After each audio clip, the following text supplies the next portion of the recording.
What's up, guys? So this is a live, and I've never actually recorded a video through just doing a live, but I thought I would do that today. So I'm sure people will jump in and maybe be at the midpoint of the video. But essentially, I want to talk about a few things astrologically. I feel like I haven't made one of these videos in a while.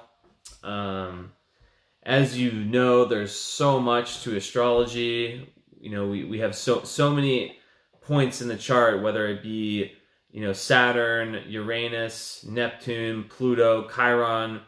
Wherever they fall in your chart is going to be it plays a significant role in your life.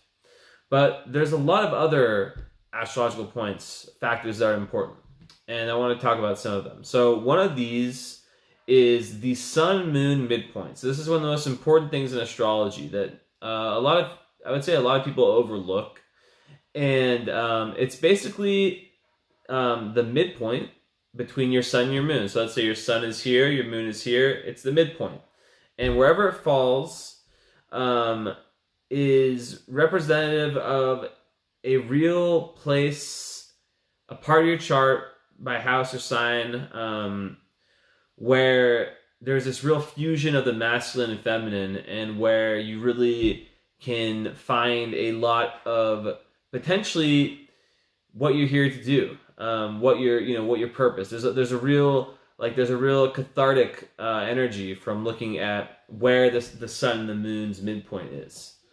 So it's really interesting. Like for me, mine is right on my Venus in my North Node, so it just kind of furthers that kind of theme for me. So another thing that's really interesting, good to know about in your birth chart is the part of fortune, right? So the part of fortune is basically a calculation. So everything in astrology, or not everything in astrology, is necessarily an actual planet or an actual star. There's some that are figurative, like Black Moon Lilith or the part of fortune.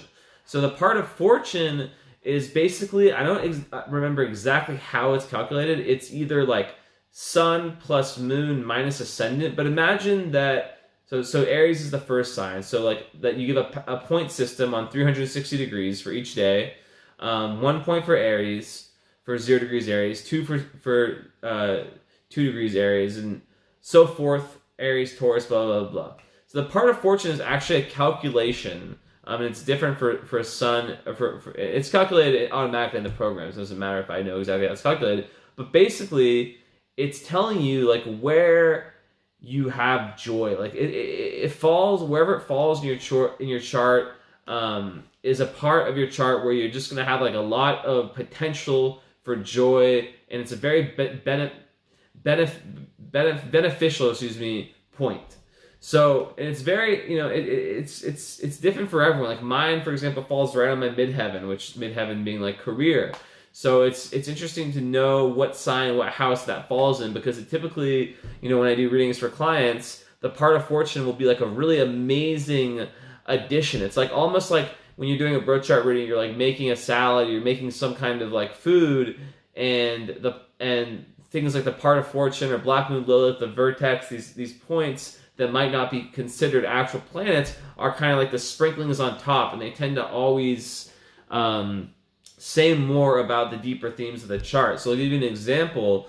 If I had a client, let's say, who a lot of their birth chart, I was seeing a lot of karma around like a real need in this lifetime to find authentic self-expression, right? Let's say that I see different indicators in their birth chart that say that this person has kind of sidelined their own personal growth and creative growth at the expense of maybe like a family role or whatever it may be. They've sidelined this creative process. So you might see someone with a lot of planets, for example, in Leo, or a lot of planets in the 5th house, who are really in this lifetime meant to be, or maybe like they reincarnate with family members, right? Where the charts of their family members can be mixed with their own charts, where it pushes them towards these difficult karmic edges, right? Because all of us as humans, we all have areas of ease and areas of difficulty, right? This is also shown by the South and North Node.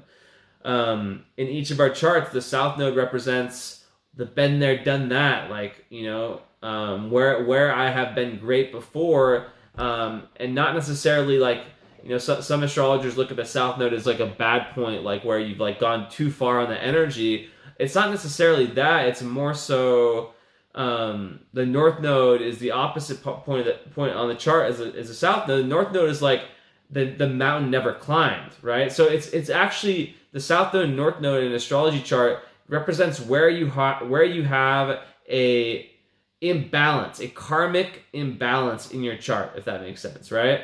So let's give some examples because it's all opposition. So let's say that someone has their south node and a lot of the karmic planets in Aquarius, or let's say Leo, like me, south node Leo.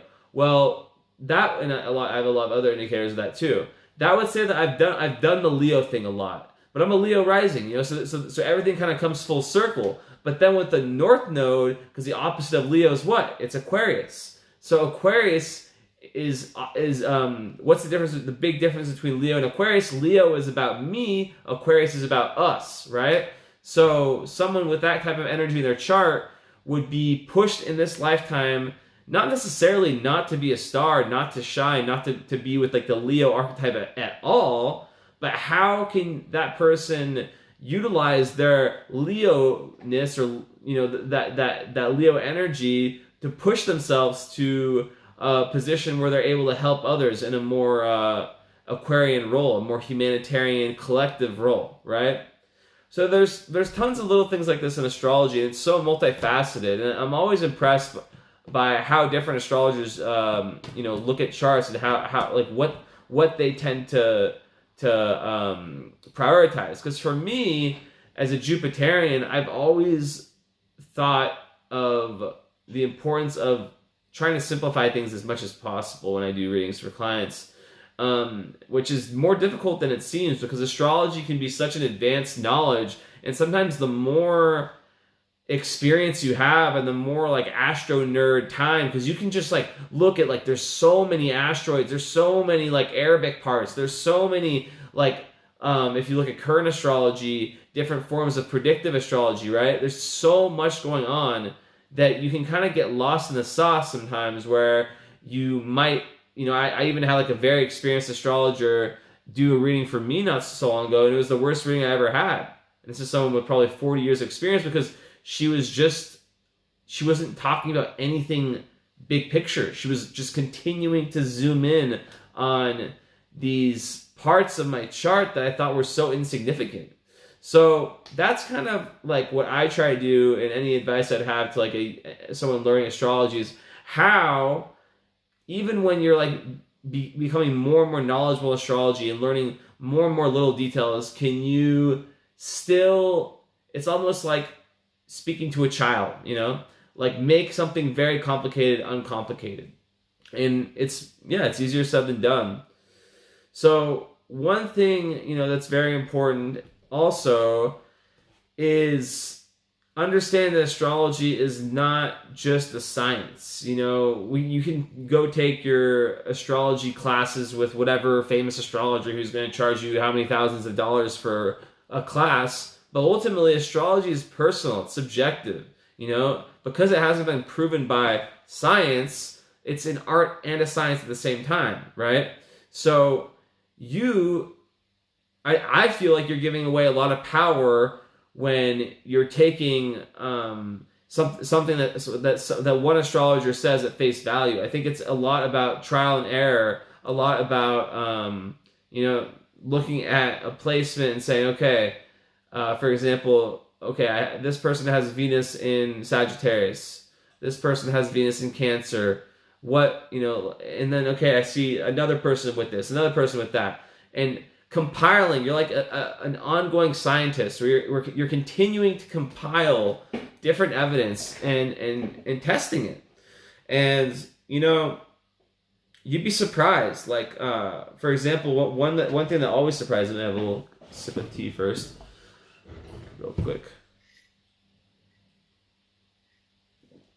One thing that's always surprised me, I was telling a client yesterday, is you would never associate Cancer with businessmen. I mean, you would think it's like more of like, or businessmen or businesswomen.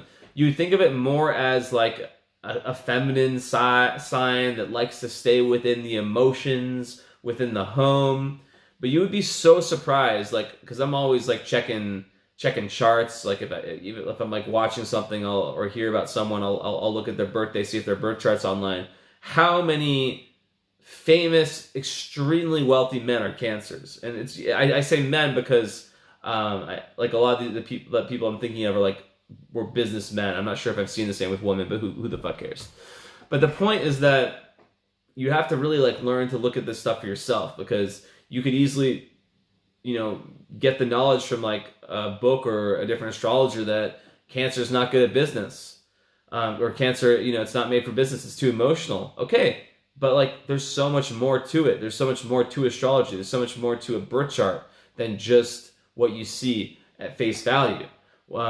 It goes back to what I was saying earlier about asteroids and all of these different points that you can have, for example, a Cancer sun, but then have you can have an aspect, right? An aspect being, for people who don't know, I hope people know, important geometric angular relationships between planets. For example, if you have your moon at 90 degrees and your Saturn, or your moon and your Saturn 90 degrees away, these can make or break charts completely. So, the moral of the story is that astrology is so multifaceted that even to understand your own chart, like I'm still understanding my own chart more and more, like you can get one birth chart reading, but I wouldn't stop there. I would continue to learn about the different parts of your birth chart that make you you. I would read articles, watch YouTube videos, learn about astrology as a whole, because one way that you can actually learn about who you are is learning about who you're not. And that's one thing I've always said about astrology that's so great, is that it doesn't just help you understand who you are, it helps you understand who you're not, because sometimes society pushes us to try to become a certain way, right? And then we look at our chart. I wrote about this in my book about like toxic masculinity and whatnot. And you look at the chart of a guy who's trying so hard to be masculine, but then he's actually like has all these feminine planets, and it puts everything into perspective. And it's like, okay, makes sense, and it can really help you go in that kind of direction that's more authentic to you. But yeah, back to what I was saying about charts in general, is that to not take everything at face value, and to know that it's a continuous quest, this astrology thing, right? And I think I've had my chart read by, Vedic and West, probably like two or three Vedic astrologers, and probably like the same amount of Western astrologers, and I learn something new every time, and even when I look at my own chart, I will look at something and be like, damn, like I have, I'll learn something deeper about my own chart. Same goes for like family members, friends, people close to me in my life. It's just a beautiful thing. So, I encourage anyone to figure out a way that you can get your chart read by yourself, by other astrologers, and also figure out a way to analyze this on your own, right? To not necessarily, like, the goal, in my opinion, should be to have at least some understanding of astrology. We were talking to the Indian Vedic astrologer who was saying that this is like one of the most important things you can master, if not the most important thing you can master in this world, astrology. And I know from the Western perspective that sounds crazy, but this world is fucking crazy. And who's to say that in 2,000 years astrology isn't here? Like, the only thing that's separating us between that is like scientific proof of its existence and of its acceptance. Anyways, yeah, I guess this is my first live since I've been back. It's probably Friday night in America right now. It's late, or I guess it's like Friday. It's probably a pretty bad time to do a live, but I always for some reason only says I have like a few people on. But the point of this was not to do it live. The point was to premiere a video, to do it live, and then to let it go on my channel. So yeah, the main idea of this video is that there's a lot. Oh, is my camera falling down? Okay, whatever.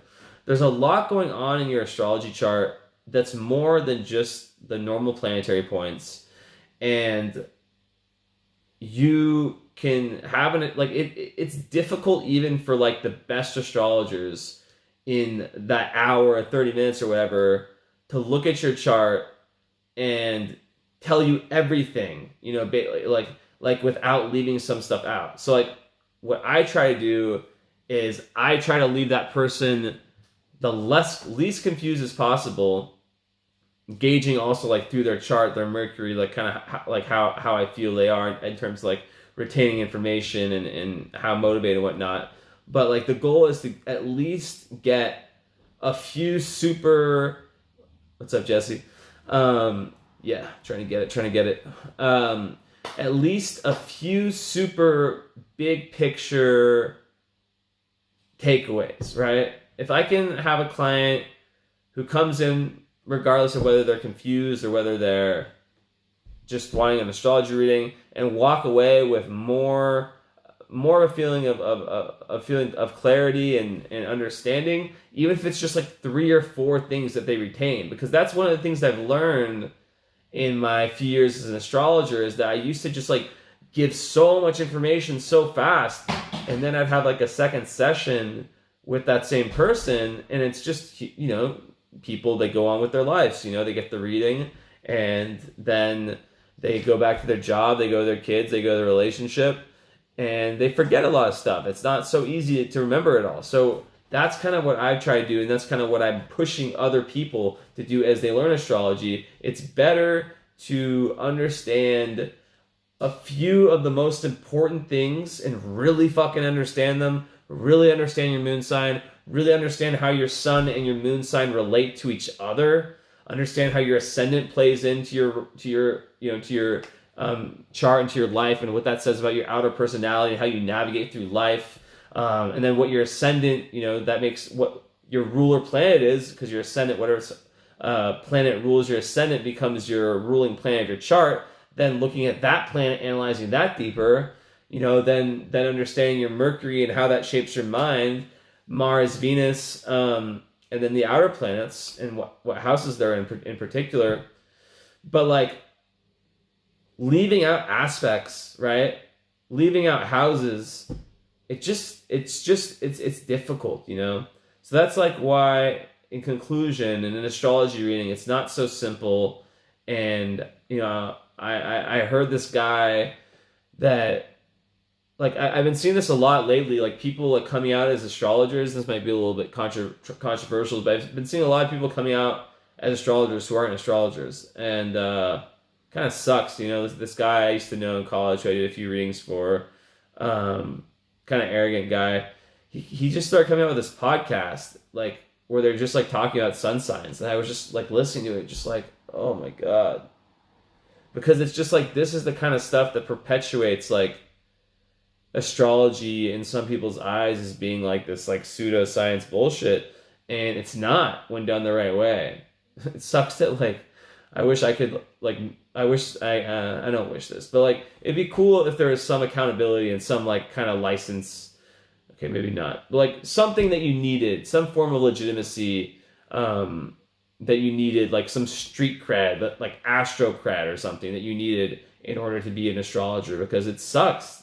It hurts my soul to see people who don't know what the fuck they're talking about come out and make podcasts and do charts. Like I'm okay with people doing charts, you know, especially if you're starting and, you know, you're charging like a very low amount or maybe for free, and you're letting people know like, yo, this is not like I'm just getting started. I'm trying to learn. Like, that is cool. There's several people in Cosmos community who are doing that, and I respect that. I commend that. But when it comes to like bouncing away from where you're really at and putting yourself here when really you're here, I don't fuck with that, you know. And I've seen quite a few people do that, and I don't know. It rubs me the wrong way. And I wish there was a way to have some accountability for that, but there's not. So I guess, yeah, me and Trey talked about that in our latest podcast, is that, you know, you gotta use your discernment, because sometimes, I was saying this earlier, sometimes like the person who, like there's something in psychology where it's like the person who's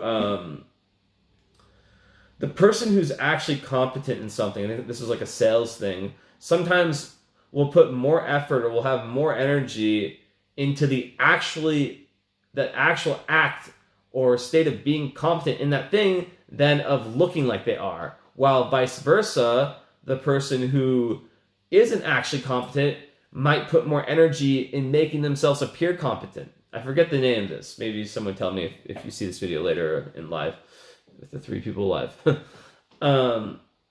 And that you know, it's sad to think that could be how it is with astrology too, because some of the best astrologers I've ever met are the most unassuming people that you wouldn't necessarily would think would be like the best astrologers. So that's about it. Just wanted to do this live. We'll see what comes up. I haven't really like made that much about that many videos about astrology lately. Honestly, I've been kind of like disappointed with the algorithm and how it's been affecting my IGTV videos. But whatever. I'll still do whatever the hell I want. It sucks that when you have 13,000 followers, that we have like 20. It says like 22 people live. Like what? 22 of the people following you are live. It's crazy, you know.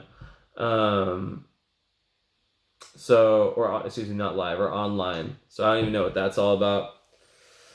But yeah, I'll keep making these. So yeah, to anyone who's interested in learning more about astrology, I've always said, you know, there's certain books you can read. Don't just take, you know, like one course and think that that's it. It's an ongoing journey. You know, if you're looking to do readings for people, I think it's a great idea to let people know, you know, what stage you're at in that process. Like I remember when I first got started, I was doing a lot of readings for free. Maybe not a lot, but I was doing them for free, and then I slowly leveled up to like $50 because it was taking me a shit ton of time. I was like writing everything down. I was going crazy. It's almost like, yeah, like when you're studying for psychology, you know, you get an internship, you don't get paid, and then eventually you do. So that's how I think it should be for astrology. Of course, I can't control that.